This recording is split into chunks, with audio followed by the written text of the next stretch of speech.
Maligayang pagbabalik po sa channel natin. Para sa episode na to, nagkasundo ang grupo na mag food trip daw. Kaya ang target namin ngayon mangunguha ng tuyom. Kaya sana samahan nyo ko at panoorin ang mga kaganapan sa pangunguha namin ng tuyom at pag food trips na rin. So let's go.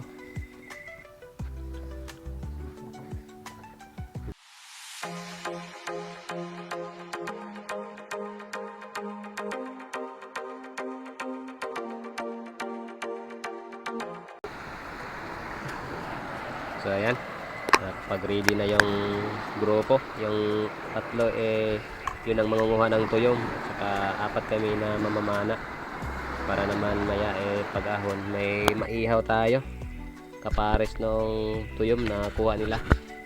So ayan guys, si Utol at saka dalawang kasama ang mamamana. Ayan, si Brad Adilon. So unang dive natin, pasensya na po kayo sa ilaw natin, hindi ko na-adjust. Nakadalawang dive ako, saka ko napansin na hindi ko pala naibalik sa dating adjust ang camera natin. Ayan, dito sa dive na ito ganun pa rin yung ilaw, pero may napana tayong isang manitis o timbungan. Isang ore din ito ng manitis na lumulubog sa buhangin kapag nabulabog. Parang batik-batik yung kanyang kulay. Masarap din ito. At good size na rin ito nakuha natin. May kaihaw na tayo mamaya. So dito na sa dive na ito na-adjust na natin. Kaya okay na yung kuha ng ating camera. Ayan. Hindi na nakakasilaw. At ito nakita natin, napakalaking butite. Kaso parang medyo may itlog siya. Ayan, lumulubog yung kanyang tiyan. At saka sunod na dive pa, ito isang ori din ito ng timbungan. Lagayo ito kung tawagin dito sa amin. Sa buhanginan lang ito makikita, lalo na sa gabi. May kapareho din itong forma, magkaiba nga lang ng kulay. Yun naman ay ang original na salmonitis, kulay dilaw at nasa mga corals lang at mga bato na makikita mo. So ayan, kinuha na natin ito.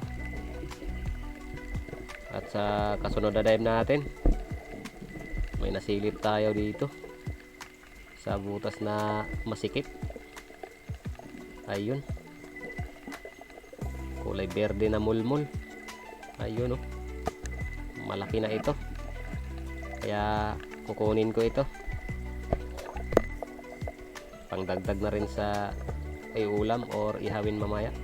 So dito guys, sa malalim ako na parte sumisid, sakto na tsimpuhan ko itong timbungan na ito at ang amo, kaya napatamaan natin ng maganda at napakalaki na nito. Ayan, halos nasa kalahating kilo na ito. Ang timbungan kasi maliit tingnan pero mabigat ang kanyang timbang. Ayan, ito uuwi natin ang ulam na ito sa bahay. Yung ibang mga huli natin, yun lang yung iihawin natin dito mamaya. Pamaris natin doon sa sea urchin na kuha nila.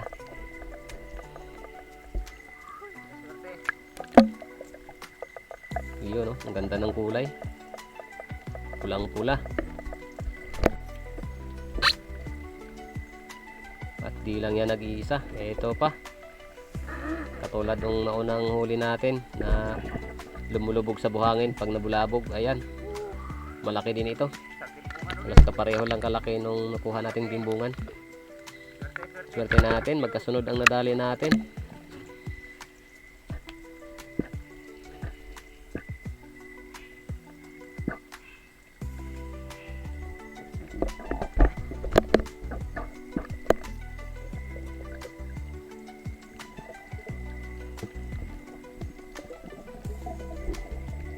Sa kasunod na dive natin may nakita tayo sa unahan. Akala ko kung ano na. At nang binaba ko ito pala yung request ni Utol, isang sea cucumber. Kukunin ko sana kaso medyo sumobra na sa laki, kaya binitiwan ko na lang.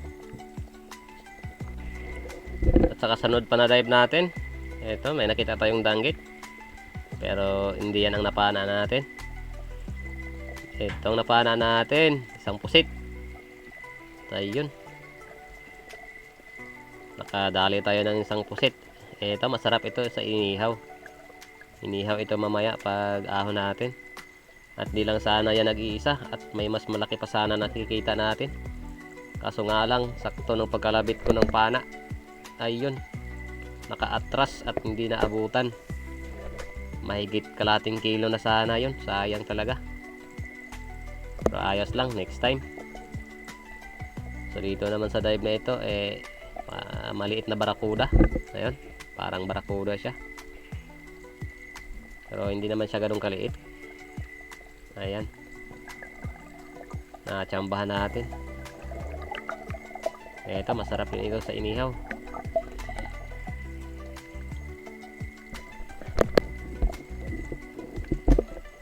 So sa kasunod na dive natin, ito naman yung sinisilip natin na bato. Dito kasi pumasok yung kulay pula na isda, kaso hindi na siya lumabas. Ayan, inikot-ikot ko muna, pero hindi na talaga lumabas. Sayang yun, malaki na sana. Papalik na pala tayo sa kampo. Umahon na rin yung mga kasama natin. Ako na lang yung naiwan. Dumiretso pa kasi ako sa unahan. So dito, bago tayo tuluyang ahon, may napana tayo na isang kanuping. Katambak ito kung tawagin dito sa amin. Good size na ito. Kaso nga lang, mahirap siya hilahin kasi nakatalikod ng pagpana natin. Ayan, kaya ang ginawa ko dinukot ko sa kabilang side at tinulak. At ayan na, palabas natin nang hindi nakawala sa ating pana. Ayun,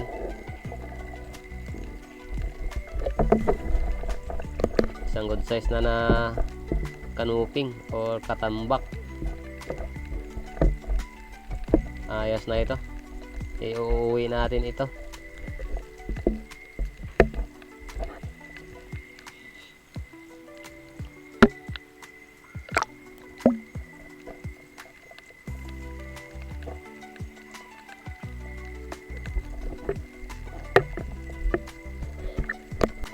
Nga pala, wala muna tayong shoutout ngayon mga idol.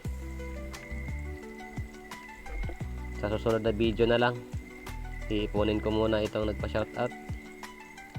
At ito yung panghuling huli natin. Nakakita tayo ng isang lapad na danggit. Dati, ang daming danggit dito sa area na ito. Mabuhangin kasi dito. Mula nung dumami na yung nagmamana or mga bagong practice na mga spiro, pati maliliit dinadali na nila, kaya halos wala ka nang makikita dito na danggit. So ayan, nasa tabi na tayo at paaho na. Maraming salamat sa inyong lahat, sa inyong walang sawang suporta at pagsubaybay sa ating mga video, sa mga viewers natin, at happy 200 subscriber na po. Thank you, at umabot na tayo sa ganun karaming subscriber, pero malayo pa tayo sa inaasam natin na target na 1k subscriber. Kaya lagi ko pong sinusuyo na sana huwag niyo pong kalimutan magpag-subscribe sa mga napadaan sa channel na ito.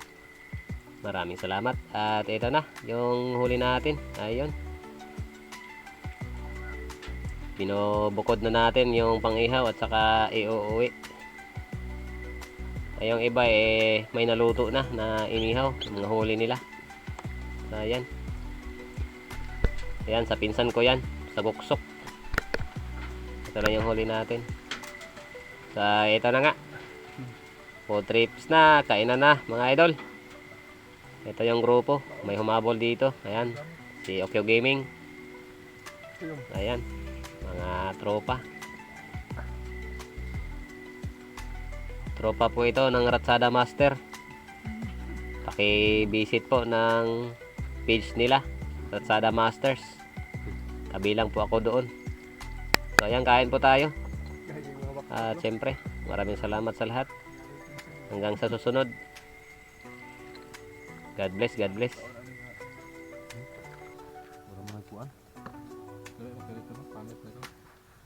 Ikaw ba nga? Nakaratay. Ano ba yun? Ano yung paano to eh? May buko.